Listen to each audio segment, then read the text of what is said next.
Hey everybody, and welcome to another rousing episode of Bond's Tutorials. Today I'm going to be working with some plastic bucket pieces, working on making some extra detail pieces for the lightsabers and also maybe some costuming pieces. Check it out.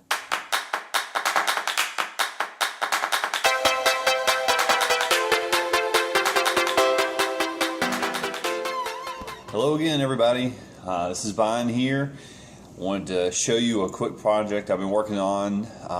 Started last night, saw something online about a guy that was using pieces of just a regular 5-gallon, I guess this one's like a 3-gallon bucket, but plastic buckets to make some of the pieces for armor pieces, for costuming. I'm going to use it to do some of the extra little bonus pieces for the PVC lightsabers.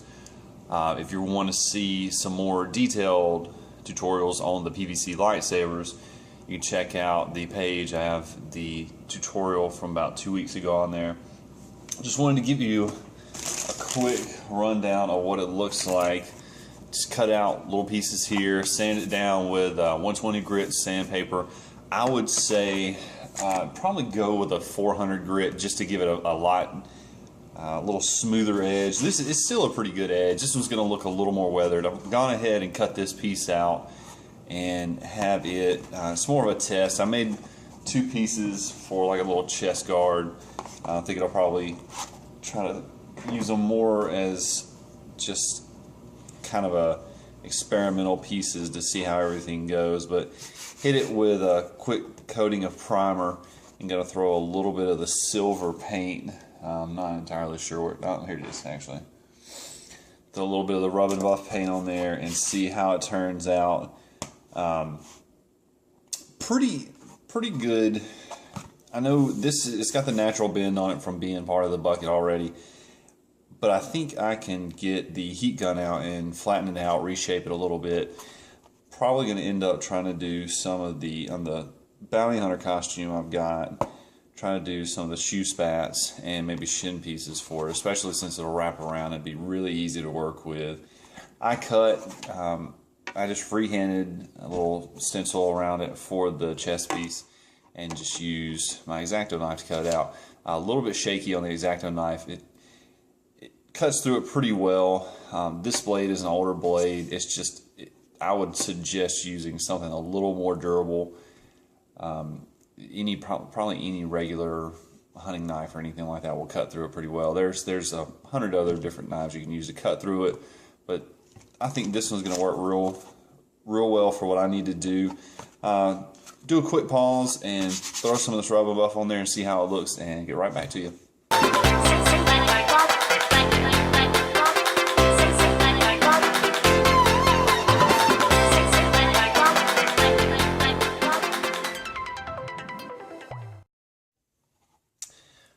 Alright, back from putting a little bit of the Rub and Buff on here and the silver. You can kind of see if I can get the light to catch it. It looks pretty good. It already has a fairly good texture with the 150 grit sandpaper I used. I would say if you're wanting something that looks a little more weathered, this is turning out pretty well. It's a little bit tougher to see on the cell phone, but you can kind of see some of the ridges where it looks a little more worn and has that wear and tear naturally. I'm probably going to go through and may hit it with a little bit of the silver spray paint on top of this and then sand that down a little bit too to give it a little more edge to the paint. But it looks really good so far, especially with the Rub and Buff. I went a little bit too thick in some spots. I'm kind of having to smooth it out, which is making a little bit of the paint that I put on there smudge. But other than that, it looks pretty good so far. I would recommend, I'll just show you kind of how to throw the Rub and Buff. You just put a little bit on your thumb. The thing about Rub and Buff paint is just a small drop covers a pretty good size area. I mean, not even a pea size amount, and then it covers here pretty good a bit of the area. Even better part about the Rub and Buff is it will come right off when you want to wash your hands. I keep a little towel nearby to keep some of it from getting on me. But you can kind of already see here one little spot where I put some tape down to pick up later, and it's already coming up. It has a pretty good look for a little bit of battle damage there. So I'll probably keep working on that and then come through it later. Putting the rub and buff, it seems to be able to come off it pretty well. So putting that spray paint on top of that later will probably make it look pretty good. But just kind of to give you an idea of the little small bucket piece here on the back, I've still got it smooth. What I'll probably end up doing is maybe sanding a little bit and then attaching the Velcro strips I have from my Halo armor. Put the Velcro strips onto the back of that and just attach it to different spots on the suit, the undersuit I'm going to have. Probably just going to have a black undersuit for it. But yeah, here's a pretty good little tutorial. I will probably end up trying to do a little bit more. I know Home Depot sells these buckets for like $8, and they're, I think, at least 5 gallons. So there is quite a bit of bucket to work with. Probably could do almost a full set of armor for somebody smaller.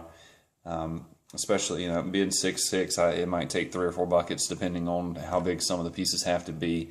But definitely something I'm going to explore in the future. But for the trial and error phase, you guys saw it here first.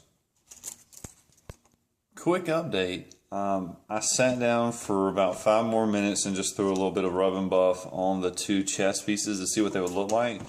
The first one, this is the one I was showing you in the regular tutorial. I just threw more of the silver rub and buff and then dripped a little bit of the red fingernail polish I acquired. Little funny story for that one, but for another time. Actually, looks okay. It's got the sparkly red stuff in it. Probably not something I'd do a lot of, but for, you know, if I was going to do something that required some fake blood, the fingernail polish looks pretty good on there. But I'll probably end up just wiping this and keeping the silver on there. This one, I tried to do with a little bit of like a little scar for it. A little bit of extra battle damage with the gold leaf rub and buff. And it looks okay. It would look a lot better, I think, with the actually using the, I use the X-Acto knife for it. I think it would look a lot better if I went out and got my Dremel tool and went over it some, but still, it turned out pretty good. You can't really see as well without the light, but there's a little bit of silver along the edges, and in parts of it I put as maybe coming through, maybe it's painted steel or something. With the black still showing through a little bit. The gold didn't cover up as well as the silver did for the black base coat. But if I were really going to do more of it, I'd probably use a second coating of the rub and buff to get it more of a shine to it. But it does have a little dull, kind of a heavy usage look to it with the one single coat on there. But just figured I'd share those kind of, you know, side by side, just for kind of spits and giggles. This is essentially where they'll be affixed if I end up using them this way, but possible that I may go and use a Pepakura chest piece that I have for, I've got a Dark Knight, Batman Dark Knight chest and ab piece I may do with that one. Just depends on how much time I'll end up having. But yeah, it looks pretty good, and stay tuned next week for another video.